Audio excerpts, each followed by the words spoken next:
Okay. Hey, how's it going, Blake? Apologies, your packets are black and white. Oh, we're having issues at City Hall.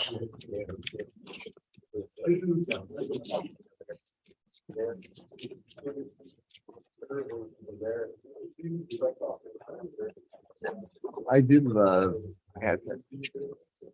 that.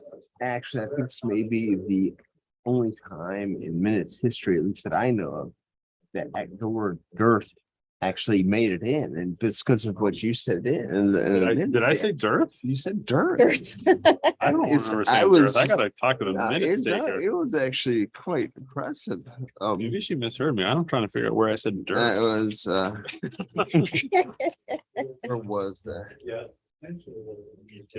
Y'all need this. I'm just gonna leave this up here. Oh, okay. Y'all have to get that. It's helpful. All right. Okay, so it's I'll take your word for it. I don't remember. I don't think I've ever used that All word. right, no. I've used like Darth Vader, but No. Did you say it in relation to green space at I think he said, I think that's what it was. I do remember you actually said It was that. captured in the minutes. it's, You said it very well. oh yeah. Dearth of See? natural features. And See, Yeah, that's right. see, I couldn't remember where, but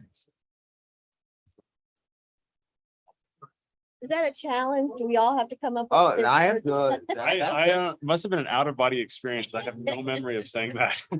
That's a really good word. That's although I guess it's not hard to find a TH word. Maybe it's just a well-used word. I knew exactly what you were saying.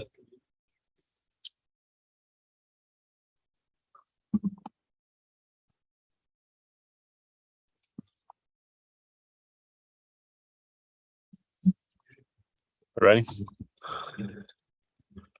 All right. Hello. How's everybody doing? I'm going to call to order the July 28th meeting of the Lexington Planning Commission. First, we'll start with the first item on the agenda, which is call to order. And second item is approval of the agenda. Motion to approve the agenda. Second. All right. All in favor? Aye. Aye. Great.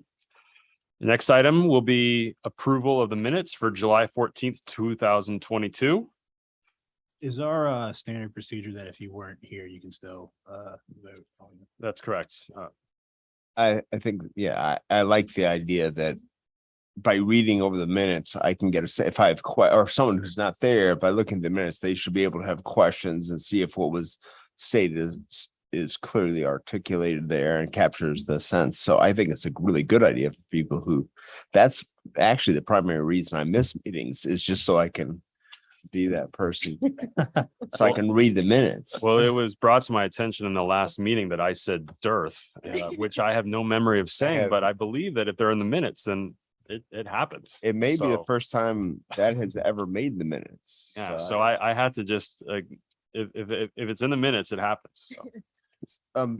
One comment I have when we reading over this, we in the PUD discussion, all of a sudden you have PDMU. I feel like somewhere in there, and I don't think it was defined. I mean, I know what it is, but I don't know that it was defined.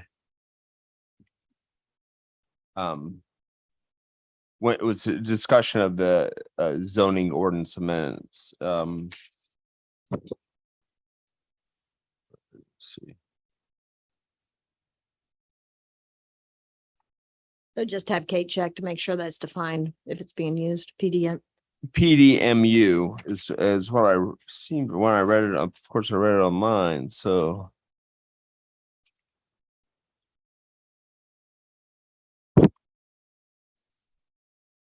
Yeah, I think you're right. It's the abbreviations used at the top of page 4 of 5, but I don't see it. yeah, I just don't think the acronym is defined, and so because we've been using a bunch of different acronyms for. Here it But is. then, no, for this meeting, it's fine. I'm talking about for the minutes from the last meeting, it was there as well. I believe so. Okay. But we'll go back and check to make sure that It it's part would of- just be nice in the minutes if it was used as described and you're going to use an acronym, it would be nice to have that for anybody who's referencing it. Will do. I thought the meeting minutes looked really good and I moved to approve them as with the addition Matt mentioned. Second. All right, all in favor? Aye. Great. Thank you. Next item will be citizens' comments on matters not on the agenda. Anybody? Okay, I don't see anything.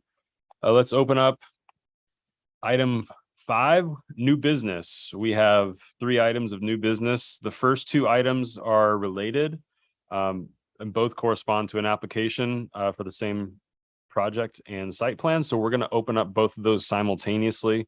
Should I read both of those in full? please. Okay, so item A is ECCOA 2022-02, an application by Perkins and Orison for approval of a certificate of appropriateness for an addition to the rear of the University Cleaners Building location at 534 East Nelson Street, owned by TrueNet LLC.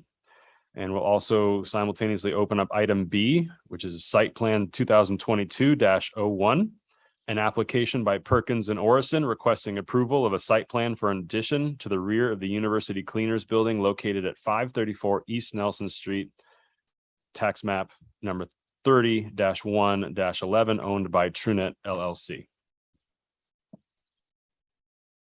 The owners of the property would like to add an addition to the rear, and it would be unconditioned space, metal construction, 2 overhead doors to be used for storage and to provide an overhang for covered loading and unloading for company trucks. The addition will be sided and roofed in metal with the siding to be an ivory color from Sherwin-Williams. Apologies that your packet is in black and white, but we do have the color swatch up there if you would like to take a look at that. To closely match the wall color of the existing building, and with the roof color to be a green color also from Sherwin-Williams coil coatings to closely match the roof color of the existing building. The addition will not be visible from Nelson Street, and no additional signage or site lighting is being requested. You see pictures on page 2 of your staff report at the front of the building just for orientation purposes, and then for the rear of the building, that location where you see the white van, that is where the addition is being proposed. And you'll notice how tall that retaining wall is that holds up the parking lot for Arby's. And this building, this proposed construction will be below that and below the fence that you see on top of the wall. Over on the next page, a certificate of appropriateness is required before a building permit or a site plan can be approved. And all applications for entrance corridor certificates of appropriateness must satisfy the design standards for landscaping, signage, architecture, site planning, and lighting. This particular request really just needs to meet the architecture and site planning designs standards, which are provided on the bottom of page 3 of 4. Again, the architecture standards 1 through 6 and site planning 1 through 6 also on that bleeds over onto the next page. Staff finds that the proposed improvements meet the zoning criteria. Happy to answer any questions on the entrance corridor request. We have to do that one first before we go into the next one. Is that correct? Right. We can have the staff reports for both of them together, public comment, discussion, but yes, the entrance corridor needs to be handled or decided before going to the site plan. Are the paint colors, do they match the current building, the University Cleaners building, and the roof, the green's the same on that? As I understand that they are very close, but the applicant can clarify. There are no questions there. I'll jump into the site plan. The description is the same. It's the same project as far as the addition and 960 square feet being proposed. There's no additional site lighting or signage being proposed. On the location map, you'll see the location of the proposed addition that is to the rear portion of the current University Cleaners building. And we do have a larger version up here if it's helpful to see that, as opposed to the small scale proposed site plan that's on page 2 of your staff report, if that's helpful to you. Proposed addition meets the minimum yard setback requirements and the minimum parking requirements are met, you will see that all of our review folks had no comments for this particular proposal. And we do have your criteria for approval for site plans listed on page 3 of your staff report. Middle of the page there, 1 through 8. The proposed site plan complies with all the zoning requirements pertaining to site design and use, and staff recommends approval of the site plan for the addition to 534 East Nelson Street. Happy to answer any questions. Do any of these come under the category of magisterial, our role, or what is our responsibility in terms of reviewing this that goes beyond that we need to be? The site plan is ministerial, but you will notice in the criteria for your entrance corridor, there's some latitude there, Yeah. such as, colors and general style and design.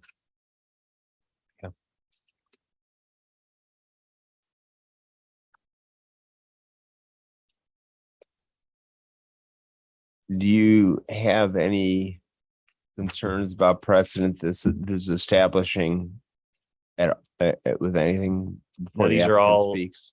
Sorry, apologies. These are all case by case basis, but since this is such a small addition to the rear of a property, and you will be hard pressed to see this even from directly adjacent parcels. So I don't believe there can be any issues with approval of either the entrance corridor as far as color or style or location, or with the site plan.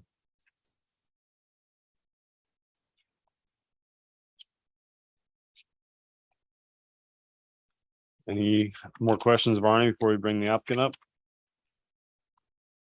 No.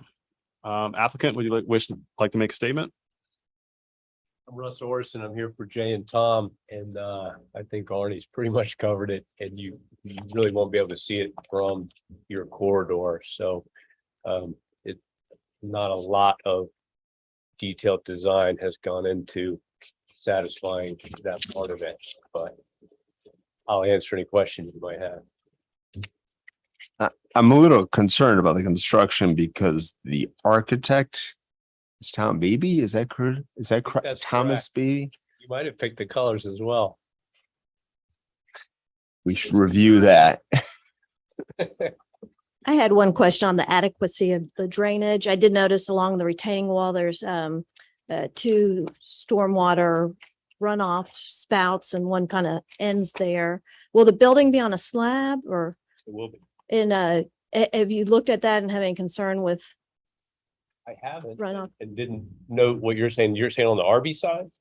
On right at the retaining wall at your property, there's 2 black drainage pipes that run past there, and one of them stops there. So I assume stormwater runoff comes down that area, and then that where you're putting the building slopes. So I Right. assume it will come down. I just want to know if you kind of looked at the I didn't runoff. Look at that. Okay. The footprint is such that we don't do detailed storm calcs, and it's impervious on top of impervious. So Yeah. there's little, but I haven't noted that, but I certainly will make it a point to go by and make sure Okay. that we don't get water in their building. Yeah, I don't think it's a problem from our standpoint, but Right, just from Right. yeah, Thank you yours. for that. Right. Thank you. There haven't been any drainage issue. Have there been any drainage issues regarding I that think so. property? That creek behind there, or it actually is a little creek back there. I think it does come up when it rains really hard, and the Arby's actually has a stormwater management facility that's on TrueNet's property that's behind this, up kind of in that open field. Okay. And so I think there's a good bit of drainage that comes through here, but this is upstream of where the large drainage pipe comes down and across. Remember when they were working on it a few years? That's a big drainage pipe, but that comes into this system below this site. Okay.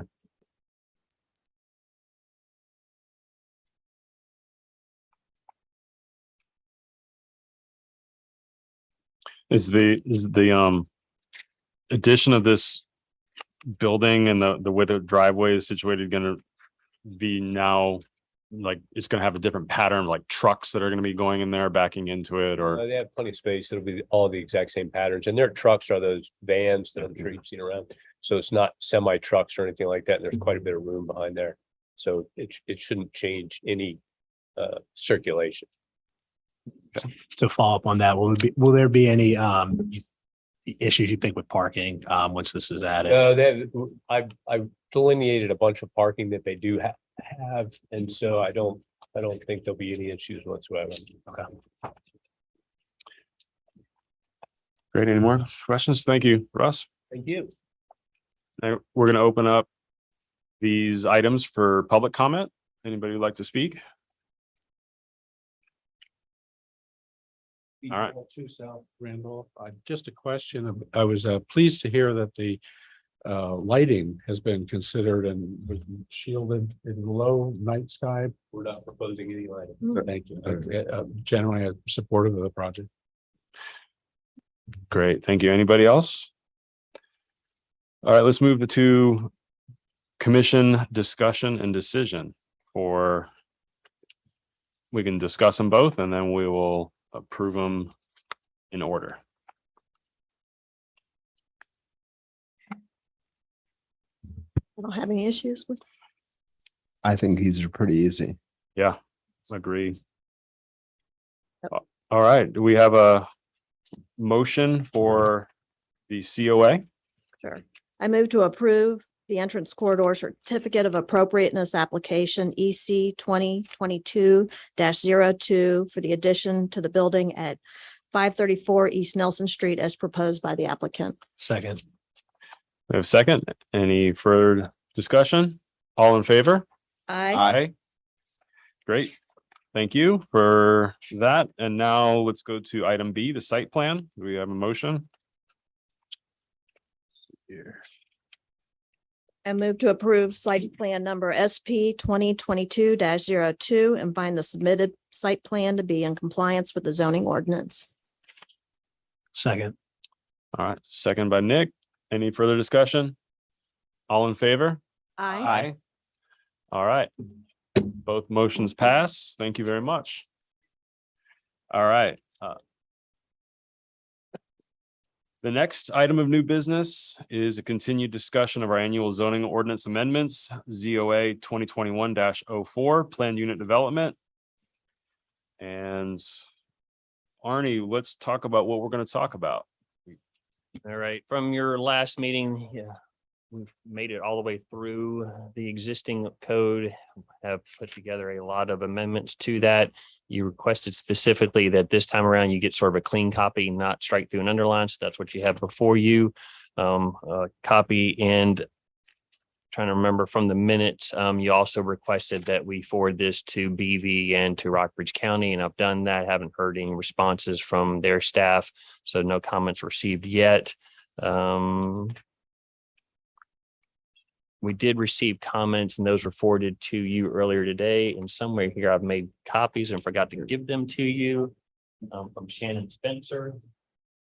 Thank you. This morning forwarded. Thank you. Yeah. Yeah.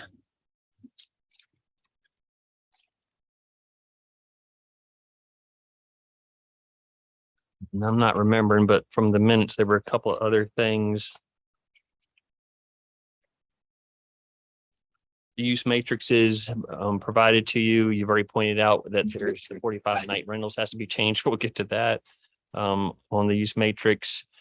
There was also in the minutes, John Driscoll asked whether to consider a reference to the comprehensive plan was sufficient, and that's, we're talking about densities.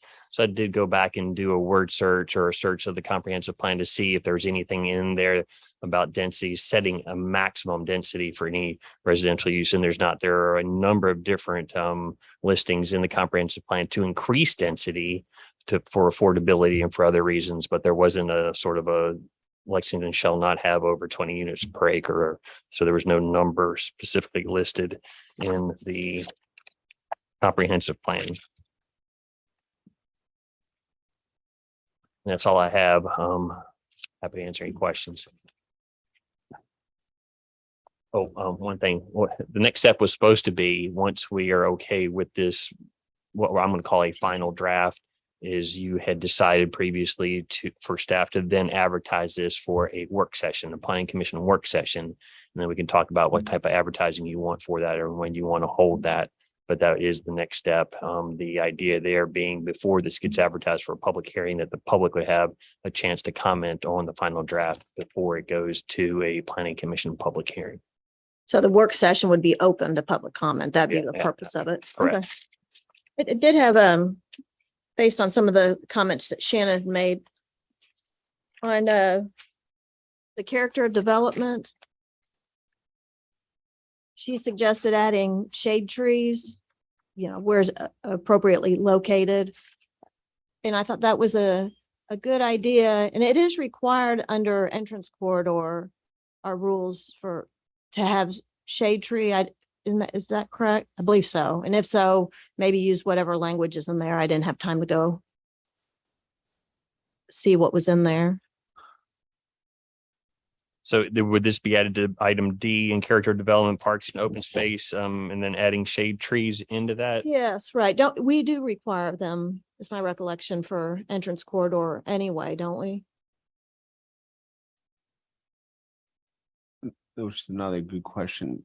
As you look that up, thinking if we were to approve this, does this, and we don't include that, would this automatically write over anything we have with regard to the corridor requirements, or does it automatic, if anything is not consistent with the corridor requirements? In other words, we have to worry about that because it's in the corridor, so Yeah, maybe it becomes redundant. right. And that's I what, don't know. That's why I have a question. I'll read quickly from the entrance corridor landscaping standards. 104. Landscaping shall be used to soften the visual impact of development and enhance the appearance of the area. Number 2, landscaping shall be sufficient to soften the visual effects of parking lots, reduce the effective visual mass of large buildings, and provide screening between development, the streets, and surrounding lots. Number 3, landscape buffers shall be provided adjacent to public streets of sufficient size to permit street trees and plantings to be installed to reduce the visibility into parking lots. Number 4, landscaping shall be compatible with landscaping on adjacent properties. yeah. So what, oh, sorry, I was going to jump. I was going to say what Matt asked was actually a better question. So if we make this a separate district, but it's still in the entrance corridor, isn't it? Or do we have to change our definition of what the entrance corridor is? We have to make sure that where we say the entrance corridor is the C2 zoning district, and then this is not, if this, as we're heading, is a base district and not an overlay, then we also have to make sure that we change that portion to say the entrance corridor is the C2 zoning district, as well as any property that is rezoned to PDMU. Okay. Yeah. And so then, yes, you're correct. That would take care of trees, that we wouldn't have to add it separately, but that's a good point, that we definitely need to make sure that they would still have to follow all the entrance corridor requirements. I think that goes over the longstanding question of overlay versus, and we've moved to, as a commission, we've moved away from the overlay, and are we making its own? Or what, how are we handling this again? I'm sorry. Your general direction has been away from an overlay and towards a base district for a couple different reasons now, for landscaping, for the fact that you don't allow currently residential uses in the base zoning district, which is C2. So I believe, generally speaking, of course, that can change through public comment and whatnot, that you have decided at this point for it to be a base zoning district and not an overlay. Back to the comment about the specific comment about shade trees. It does seem like a nice addition. And I don't think anything that Arnie was saying about when in the COA those were just more just talking about landscape buffering to diminish the aesthetics of a parking lot or something. So if we had a PDMU that comes in and they provided shade trees based on landscaping requirements for parking lots, where we do have one tree per every 40 feet or whatever the actual amount is, then that would certainly meet the EC COA requirements for landscaping, or would most likely, depending on how it's laid out. But yes, I think we would be covered there. But so you're suggesting just go ahead and put it in anyway too. It is a good thing to have in there and I see no reason not to. I Yeah. agree. I also, if we're talking about the comments, the Shannon Spencer comments about making some of these items required and not recommended. Is that something that we want to sort of go through that list of items A through L or A through M and say that some of them are just a requirement for PDMU and then some of them are encouraged? We've had pretty extensive conversations about this and we've come out both ways. And so I guess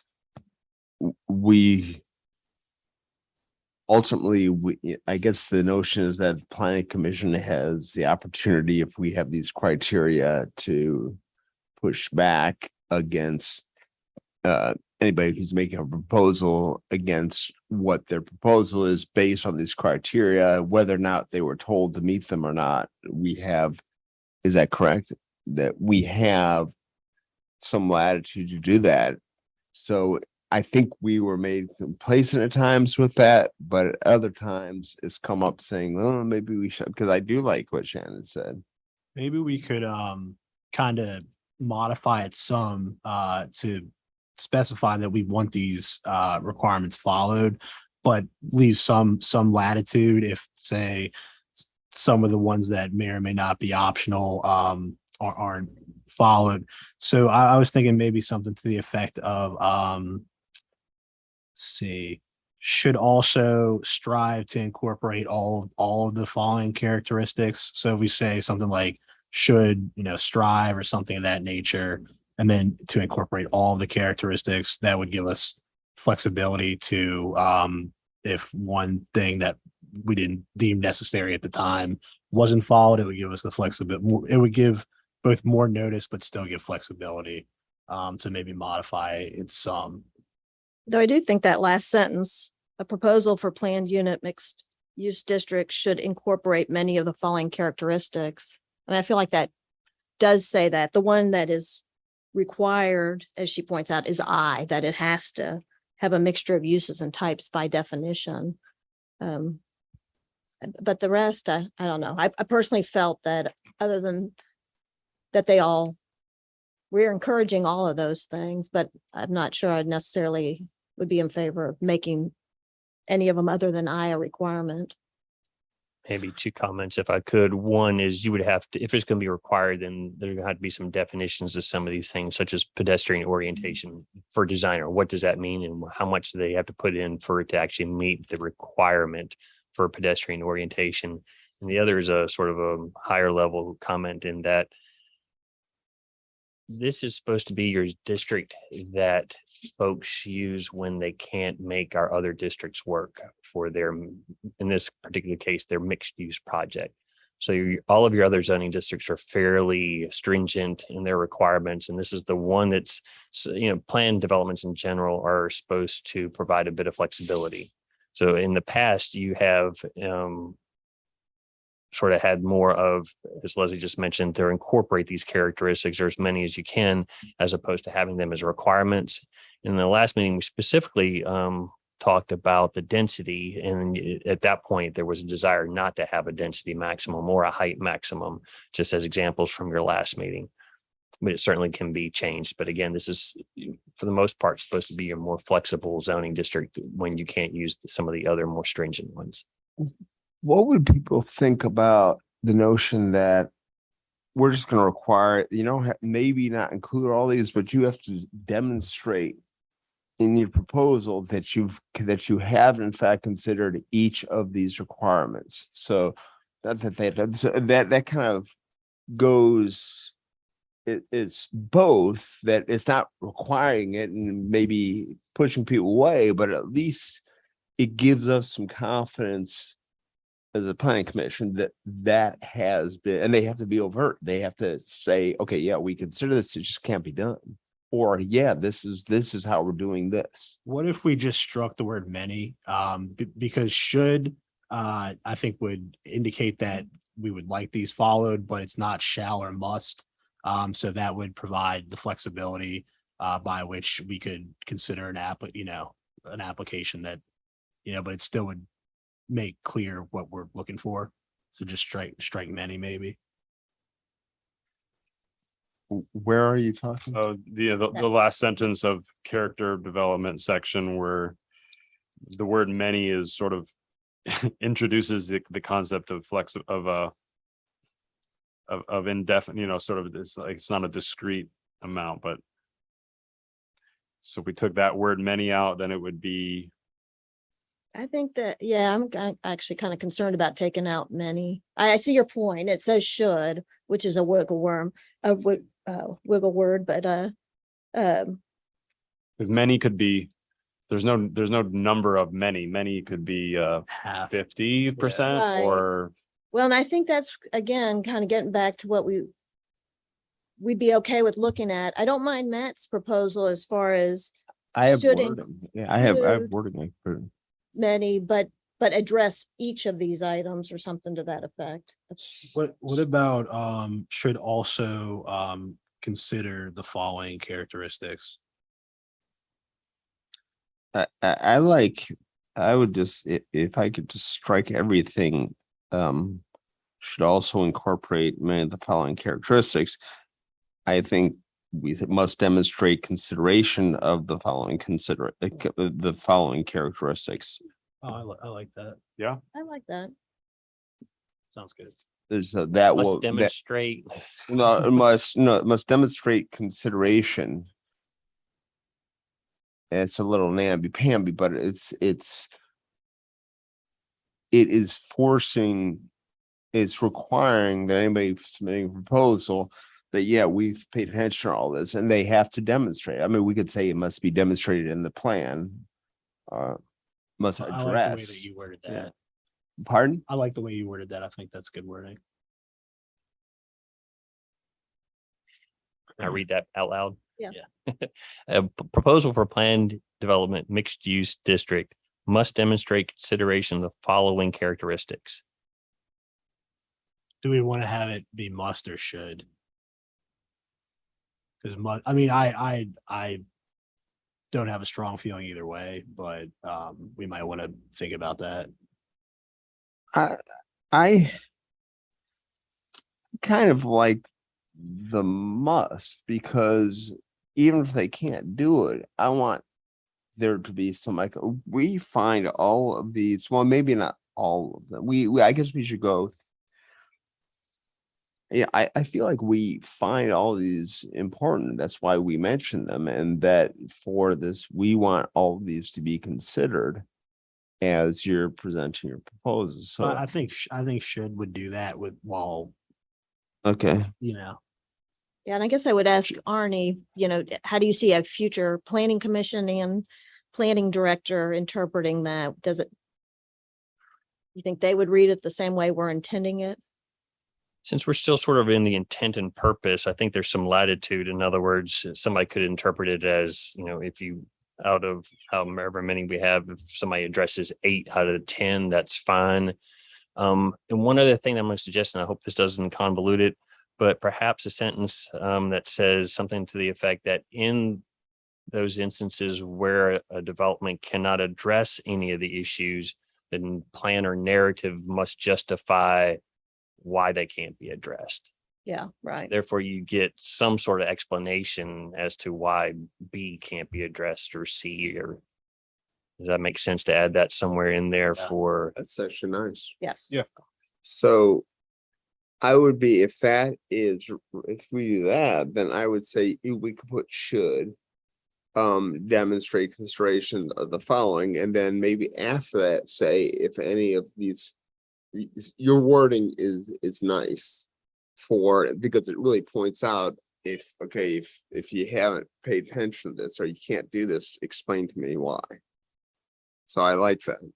And I didn't look forward to see if that's actually already in the application Yeah. requirements, but it wouldn't hurt to have it here when we're talking about the characteristics.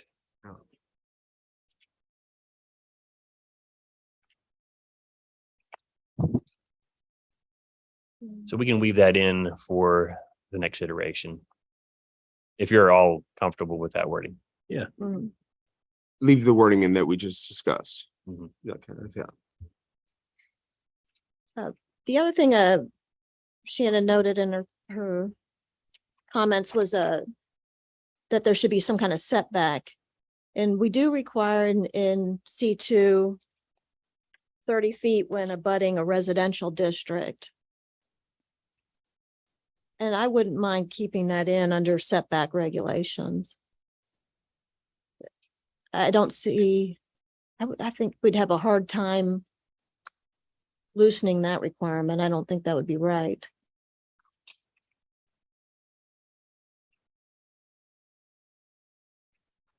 But it was also funny, for C2, we have a 30-foot front setback, which seemed kind of a strange thing to have in that area. I can only presume that that's because it's auto dominated. So the parking lot's Parking, yeah. typically in the front. Yeah, Typically doesn't Which- have to be, but which we would sort of like them to be a little more hidden. So I wouldn't include that, but I do think having the sentence under setback D 30-foot setback required when abutting a residential district. And really from any side, does anybody have any issues with that or? You're talking about for the residential. Yeah, if they're next Yeah. door to residential, like kind of where Don Tequila's is, that area, or do we need to clarify R1, R2, RM and RLC or just where there is a residence? well, right now it says for C2, any residential district. Okay. So I wouldn't mind just keeping that same language. And I then assume that incorporates all of it. that would be my interpretation. If it's got an R in front of it, R1, R2, RM and RLC. Yes. Sometimes we break RLC off and it Yeah. goes with the commercial. So therefore just a clarification if it's even needed. Yeah, RLC is always the tricky one, right?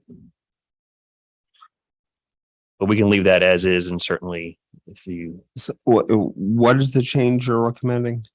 Let's see, I'm not seeing it. Under setback regulations, so 5.9, Mhm. making a D. Oh, making a D. Yeah, Okay, right. Okay. it says minimum 30-foot setback to a residential zoning district. I mean, do you see any time that we would ease? I don't think it'd be fair to any residential district to ease up on that. I like that. Okay. Yeah.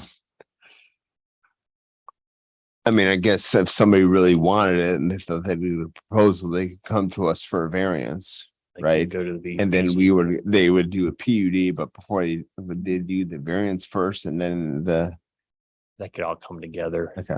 So, yeah, so I think I like that as a guiding philosophy underlying philosophy for what we wish. So I like that. And then one other comment that she had made on height of buildings.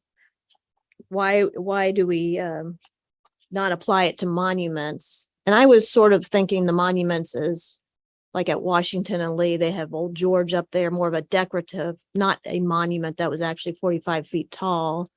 How is, I You think- checked and we don't have a definition in the current zoning ordinance of a monument. And this is language that we've had in PUDs for quite a while. So this is nothing that's been added, but it is a good point since we don't have a definition. And if you think about something that could be 60 feet in height in a monument, if you don't want that, they can certainly recommend striking that. I think we should strike it.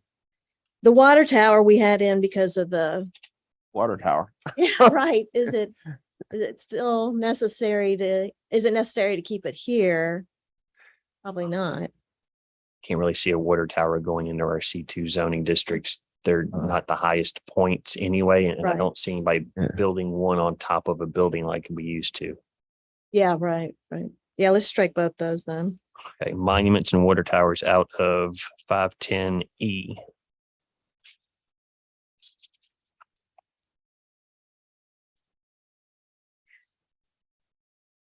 And then I had one comment on, let's see, the application requirements under 5.13 on, because it's 3 Sorry, it's not three. Under 13, the B requiring, saying additionally, an environmental impact study and traffic study may also be required. And then it goes down to say on the what would be an environmental impact study, and it says it should provide a stormwater management plan detailing both stormwater quantity and quality mitigation measures and best practices. If this is going to be 3 acres, should we just take that language and require it and put it up above on a little 8 VI, sorry, 9 under 3.9? I think that's a big enough site. We really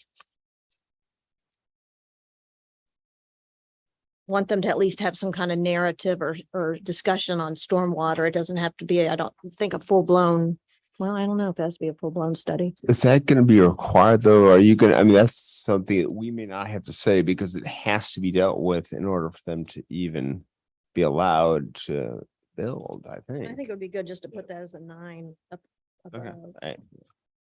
But you're correct. If, I can't remember my 10,000 square feet or for commercial, what the minimum land disturbance is, but at that point you are, and I wish Russ were still here, you are definitely doing a stormwater plan that has to get shipped off to the state for review and approval. So most of what I think I'm reading about stormwater management plan detailing both stormwater quantity and quality mitigation measures and best practices would be something that's already part of the stormwater review that's included in state requirements. But you would still like to move that particular section up to a 3.9. That or something addressing stormwater, that they have to address stormwater. Are you saying, are you anticipating, are you concerned about the way people are managing their stormwater in the process as it goes forward right now? Because this seems to be a pretty, in a C2 or what would becomes PU. Yes. So you Yeah, have, concern- seems like we're having more and more stormwater issues. no, absolutely, Right, and, absolutely. And yeah, even though they're required, I think it'd be good to state it. No, that was really a Yeah, question. Right, not- it is not a question. We're criticism. having more, stormwater is Yeah. becoming a bigger and I bigger think that, yeah. issue. So it's Right. becoming okay.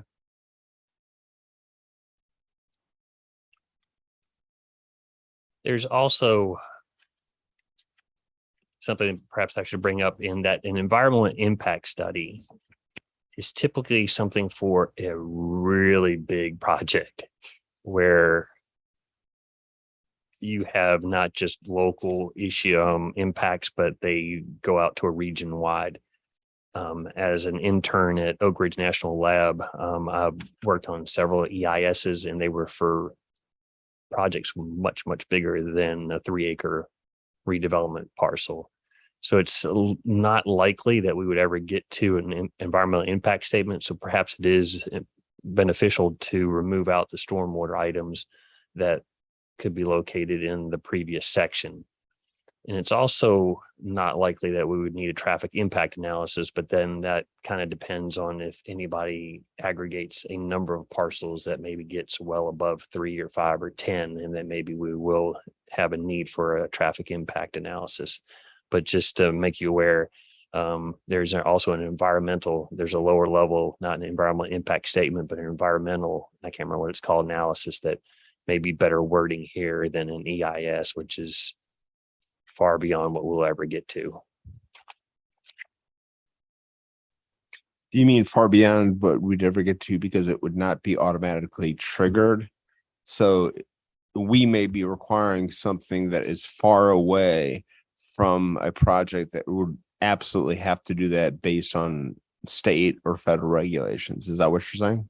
And I have not looked at what an EIS definition is now, but from experience, it's something much bigger than we have. So maybe you change environmental impact study to an environmental review or something that's less stringent than what an EIS actually means. But if it's less stringent, do we have to define what that means? How about I'll research that and find, I believe there's a level below an environmental impact statement and That would be more appropriate for this. Okay, I'd be good with that. So you don't foresee potential development that's 3 acres where we would want to have a traffic study done? I mean, didn't we just go through a big discussion with W&L about how important a traffic study would be if, you know, that's, so I'm just curious why we would not want to. No, I would definitely recommend leaving in the traffic study.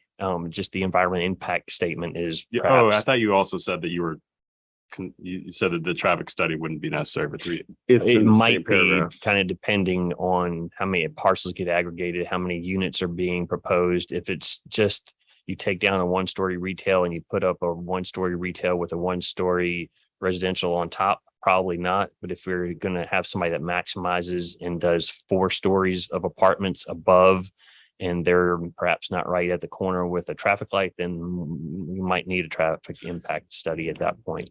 I think part of the confusion, I think what Blake was getting at, which I was confused about as well, maybe the traffic study should be separated out into I mean, you can report back to us what it means to have the lower level of environmental impact, but then also make it like, instead of having B and then C, having B1 or B2, or maybe just adding another letter there that is specifically talking about traffic study.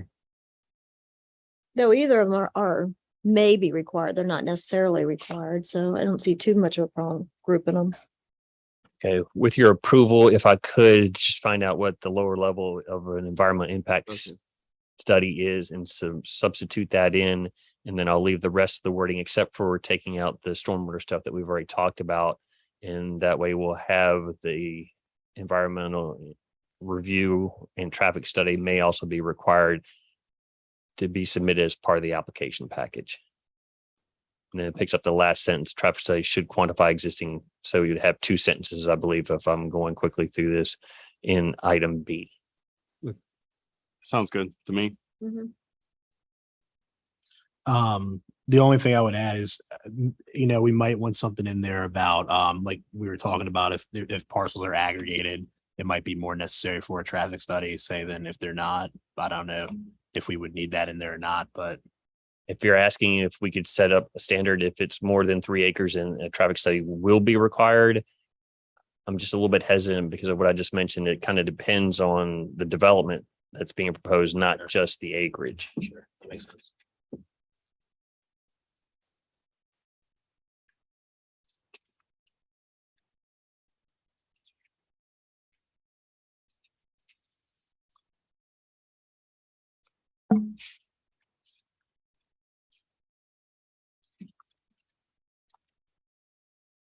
Sorry, where did we land on the densities? Is the statement we have about referencing the comprehensive plan sufficient for us?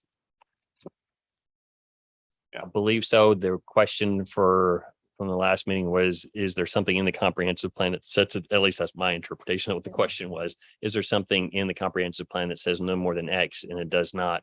There is definitely reference multiple mentions of density should be increased in opportunity areas and other places around town for affordability and for other reasons.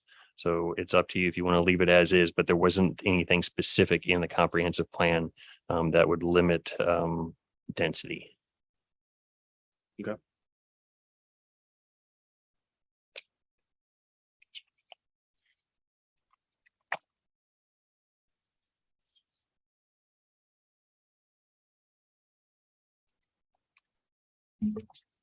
And I don't really have an issue with that. I mean, we talked about, with if it's an affordable project, then we would definitely want higher density. And for Lexington, because of our small parcel size, it's usually parking that limits us anyway.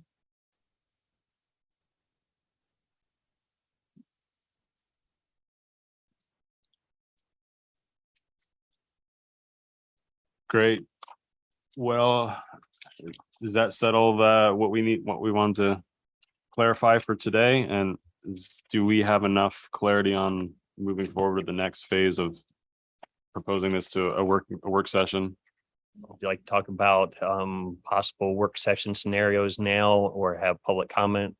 Oh, yeah, let's open up public comment for this zoning ordinance amendment discussion? All right. I had a chance to see this today too from Shannon and just wanted to concur with most of the points and Lee, addressed. name and address. Lee Merrill, 2 South Randolph.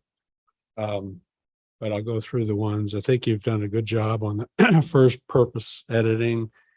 I don't see that you've addressed her concern that the word amenities is sort of maybe not the best word. She's the wordsmithing. I think her point is good that it's not an option. You're trying to get it, but we all know you can't have any more than you want because it's going to be limited by parking. But maybe there's a better word in there. Same on encouragement of public accessibility to parks and open spaces. It's an expectation that you're having, just like the conversation you had about the elements. I don't know how you want to rewrite that, but I'm still not very comfortable with the word encouragement. On the shade tree item, I was wondering if you wanted, this may be an opportunity to think about tree canopy as a percentage covering parking lots, because that's what we're talking about, not street trees. We're talking about shade trees. We're talking about the heat effects and the problems. And so consequently, we do have a metric for tree canopy in the city that's already, there's another study underway right now. And somehow your requirements for the number of trees in the parking lots, I just wanted to say you could check that at this opportunity to see that that's getting you what you want, which is sufficient root area for a sufficient drip line for a sufficient canopy percentage is one way to approach that. On the open space, I do think Ms. Strawn just remarked on something that's absolutely true, is that car parks are open space, if they're full of shade trees. And since we know we're going to have these densities that you're trying to get with this whole enterprise, buildings up to these heights and with enough parking to work in them, I just think that you might want to look at what open space is defined in your zoning ordinance and it's being overlapped in here, and whether or not adequately treed parking areas should be credited in open space to some degree. On the densities, I kind of would concur that what you've got is no limits, which is risky, very flexible. But other things may be the limiting factors here. So you may be the kind of thing that you just live with for a year or two until a project really wakes you up as to what density limits might be appropriate. On the setback conversation, I'm glad to hear that there are explicit ones, but I was just wanted to comment on this question of the adequacy of a 30-foot front yard setback. When we designed the bank building, which is now medical offices, at the corner of Walker and Nelson, we had to step back. 30 feet is not big enough to do any parking in. And it's more than may be needed to provide adequate tree canopies and other elements of a front. You're looking for a more urban infill here. And so I think there's arguments to be made that a 20-foot front setback might be quite adequate, giving 10 feet further to work behind the building. So we're not looking at the parking on the street. That was a smaller setback there might help people drive buildings closer to the street and the parking in the rear. Those were the comments I wanted to share. Thank you.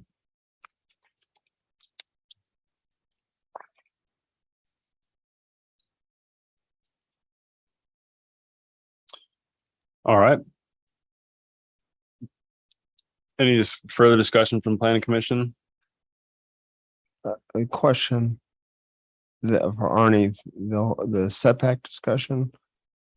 We were talking, maybe you guys remember this, it was regarding, we were talking about setbacks relative to if you were next to a residential zone, right? Right, That's what we were talking about with setbacks. Right.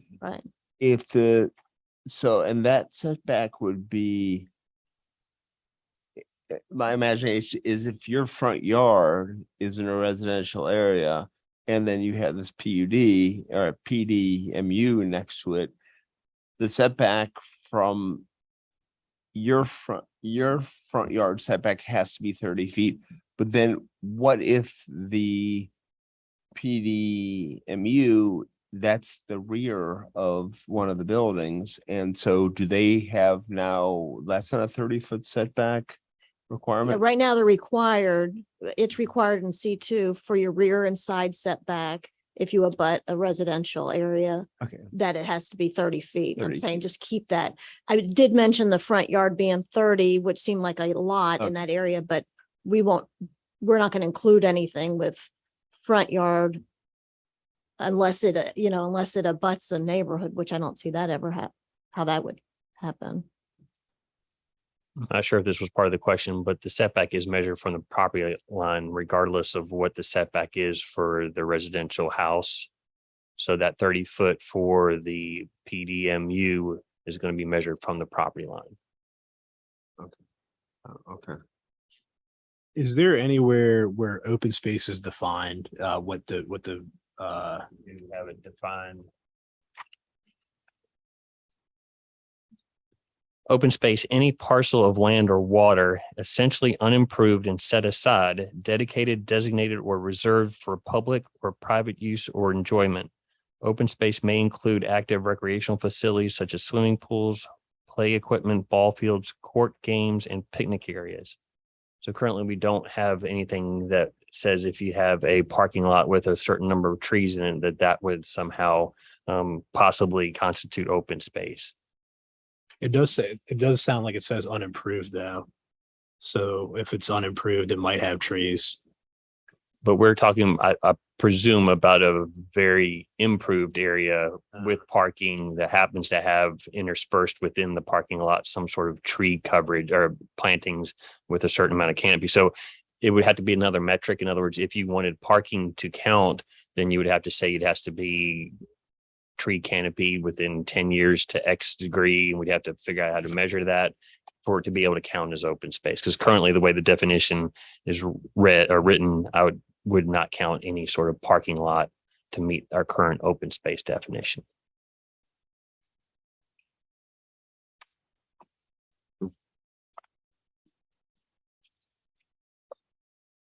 What about the comment about amenities? Is there any other wording that we could potentially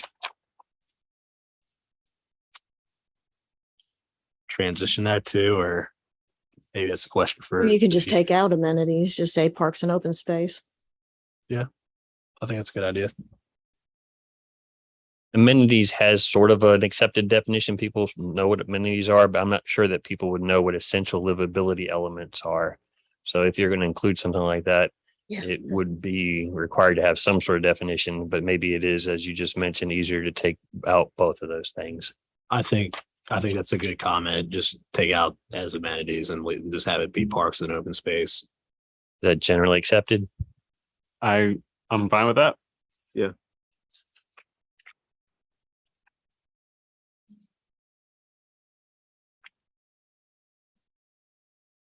Or we're still adding shade trees there? Yeah. Okay.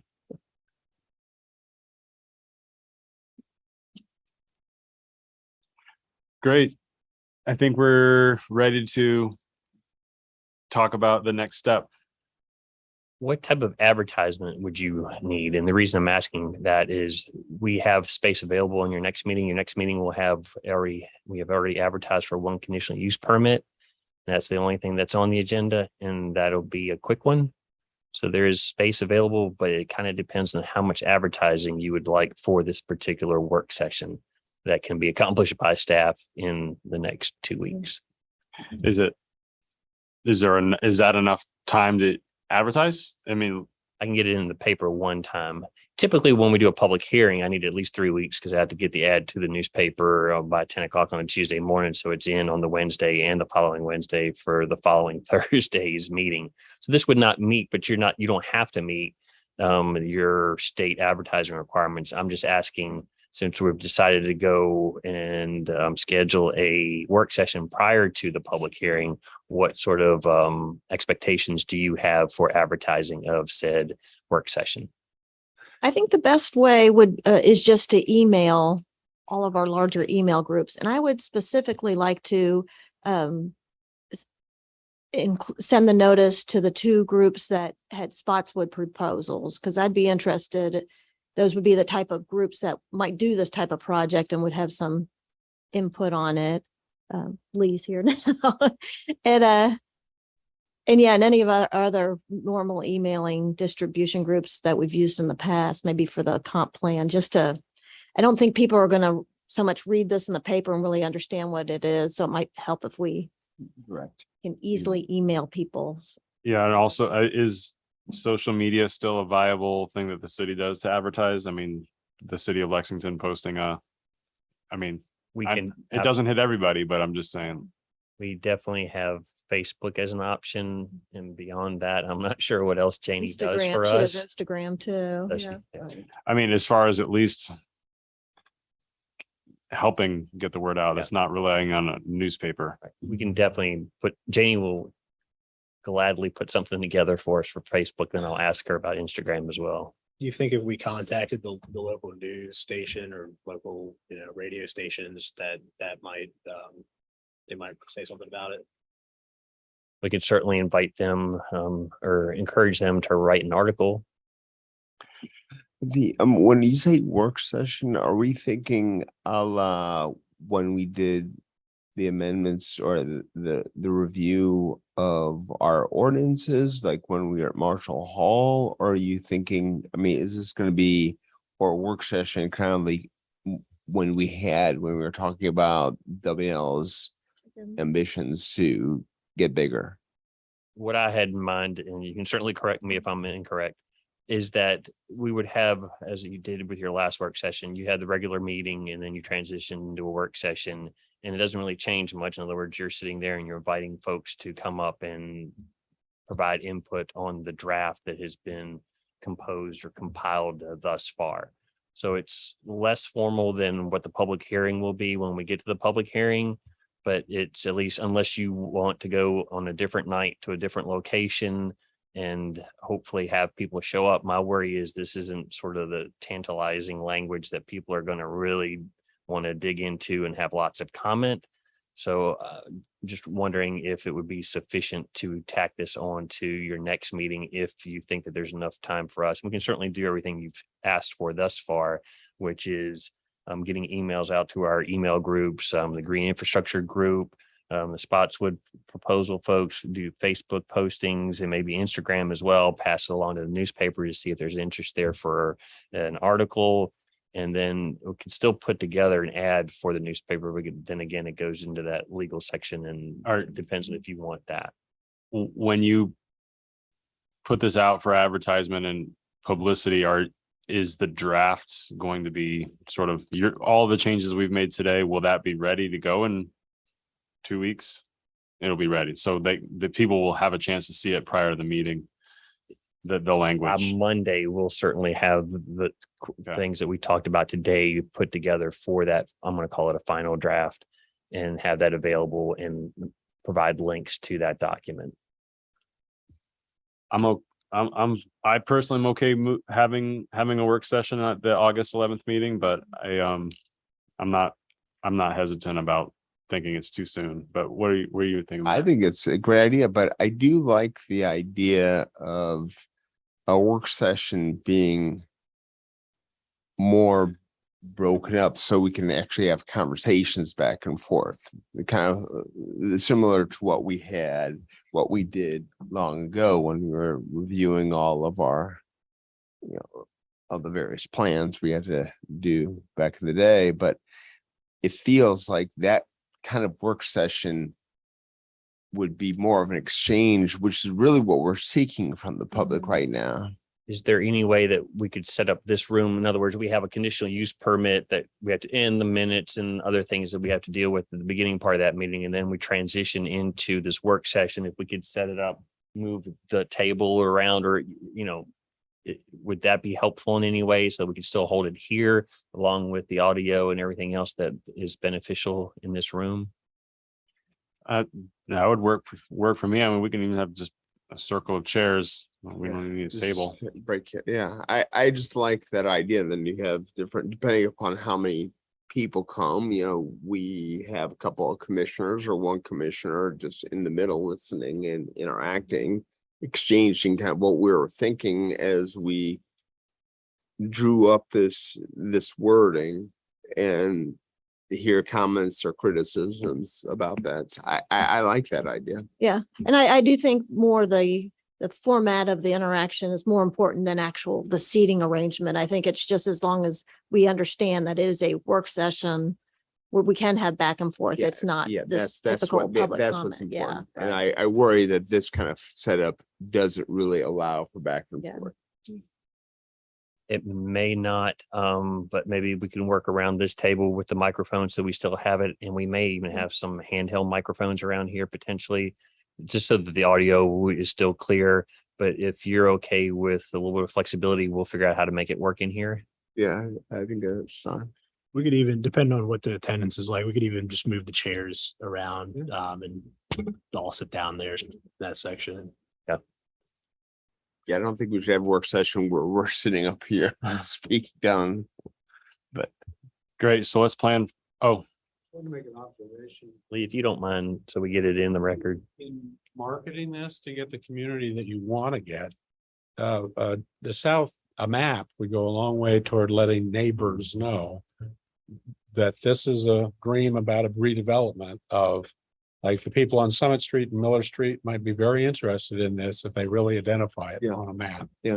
Yeah. As would the South Lexington. This is also going to be applicable to the whole South Lexington redevelopment future. And I don't think people have a clue that that's what it's about. Mhm. So beyond the map that we already have, I don't know what you've got. I'm just saying in your communications, if you could feature one that's really simple and understandable to the citizenry, not necessarily the zoning map, it would go a long way toward getting the eye of the people who you might want to get informed by this effort. Thanks. That's a good a good- point. That map would have the two C2 zoning Yeah, areas, that's- not on a zoning map, but just these are the two areas that are under discussion for this Yeah. PDMU. yeah, I think Mhm. that's right.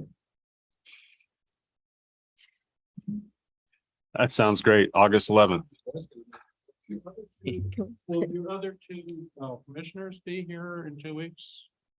Yeah, that's a good point. Will everybody be here? I'm planning to be here. I don't know that John Driscoll knows, but I don't know about Patrick. He's out of state at the moment, but I don't think he didn't indicate that it was going to be more than 2 weeks. So I expect him to be back. Back to school, back to work. Yeah. I'm gonna assume everyone is gonna be here unless they've communicated with you or Kate. So And then we'll get to the end of that work session. And if you want to decide at that point what your next step is going to be, in other words, there will be a handful of things that need to be amended in the draft. And if you're okay with initiating an amendment, in other words, initiating a public hearing, or we can just talk about it at the next planning commission meeting when you want to have a public hearing, because that would be the next step after the work session is the advertisement of a true public hearing.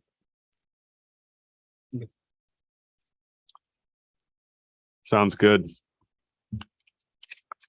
How long, what's the lead up time for that? Is that 3 gonna be weeks. 3 weeks? That's a 3-week ad per state requirements. Okay. Sounds good. Arnie, can we close this item or do you? All right. Okay, let's move on to other business. Zoning and planning report. There has been a fair amount of code enforcement over the last couple of weeks. Just as an example, we found 3 more short-term rentals on the Airbnb website or platform, and those folks don't have registrations with the city. When mailed a notice of violation to the owner of 711 Thornhill Road for a violation of the home occupation permit that he has, and most of that is because of the storage of equipment outdoors. And we've given that gentleman 2 months. He may actually need it a little bit longer because of the amount of equipment that's there. We're having issues with a particular owner of a business downtown because they're not abiding by the sign code requirements in their historic district certificate of appropriateness. So I'm just having It's taking a lot longer than I thought to modify a sign. Also, was requested to call Clark's Muffler and John's Auto about the used tires that are stacked up outside and to get them to put those inside because we don't allow outdoor storage of stuff. And they are working on that. And then just so you know, the Farmers Co-op, just as an example, was also contacted because they added a number of lights, exterior lights that are not dark sky compliant. The light is not going down below, not being directed below the horizontal plane. So they're working on either new fixtures or trying to find shields for the existing fixtures. We already talked about or mentioned previously the WNL submitted a conditional use permit for Baker Dorm, and I'm just mentioning it here because it will be on your next agenda, but we already talked about that and the work session being scheduled for your next meeting. We also had a small restaurant conditional use permit that's been submitted, or at least partially submitted, not complete at this point. And that's for the old bike shop location beside the Oak Grove Cemetery. And it'll likely be on your second meeting in August. That's all I have for a zoning report. Can I ask you a question? How did that happen where the Farmers Co-op installed new lights that were not compliant? I mean, that seems to me pretty big mistake. Well, there's no requirement for a building permit or electrical permit, as an example. If they pull a light fixture off and replace it with another exterior light fixture, and if they're not cognizant of our requirements for dark sky, and then it just gets installed. So it wasn't part of a site plan. It wasn't part of anything else. It was just something that they did and needs to be rectified. Okay. On the small restaurant, have we had other restaurants that meet that definition? No, I Oh, don't good. believe so. Okay. And this is also residential light commercial. So it allows a small restaurant by conditional use permit, but does not allow a specialty food, which Mhm. like a donut shop, or I'm sorry, that's not the wrong example. Something that doesn't require a lot of cooking. So there's a distinction between ice cream shop. That could be that specialty food where you're not cooking anything, but if you're cooking, you got to be the small restaurant at a minimum. So that's why it's a conditional use permit for that particular property, because it's zoned residential like commercial. Okay, good. It'll be interesting to finally get to use that.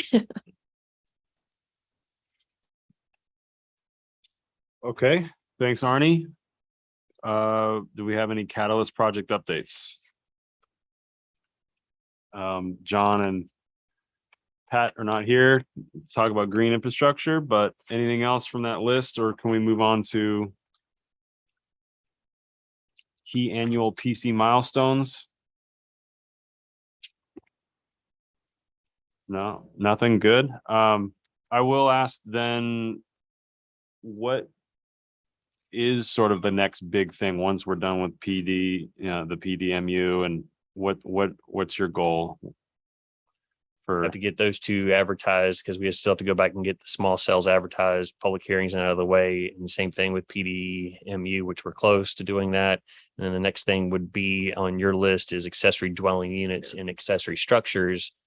Unless we have a gentleman file an application for cottage housing, which would sort of preempt, and then we'd be talking about that, like either your choice, both at the same time, or we would let cottage housing because of the application, and we would have to address that.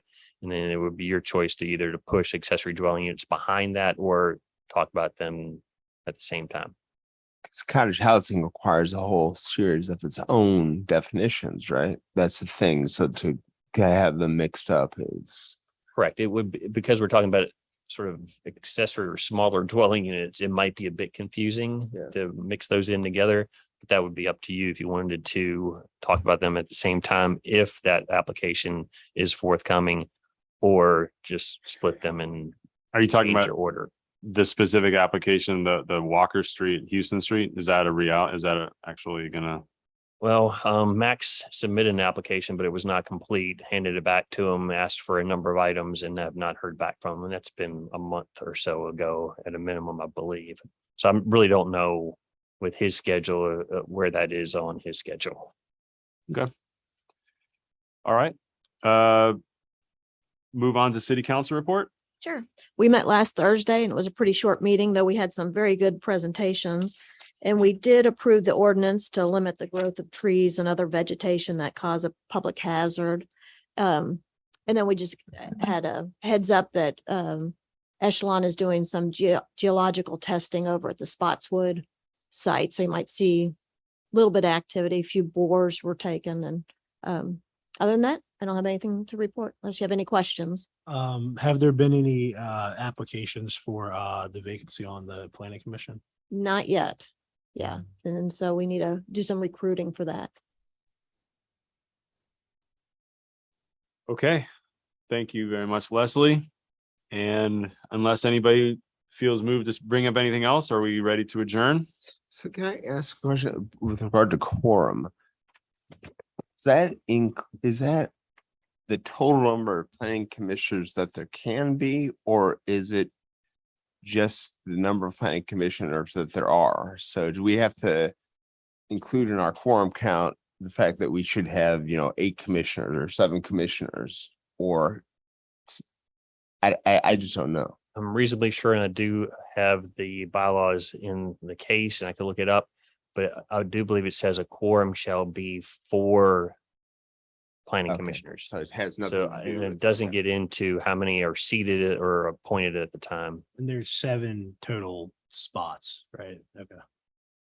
So a quorum will always be 4, but then there's that little ancillary thing that if there are a number of folks who cannot vote, choose not to vote because of conflicts of interest, whatnot, it's a majority of those voting that can make a decision. So majority could be 2 or 1 at that point, depending on what happens.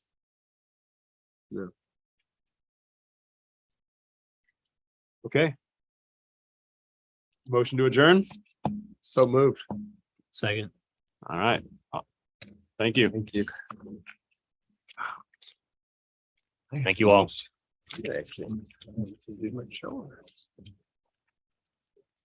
procedurally, if one is any, Well done. if I have to. Thank you. Frank will decide which one of us will sit on planning commission. Yeah. So there will be a seat one way or another. You can't vote to do it. So we have to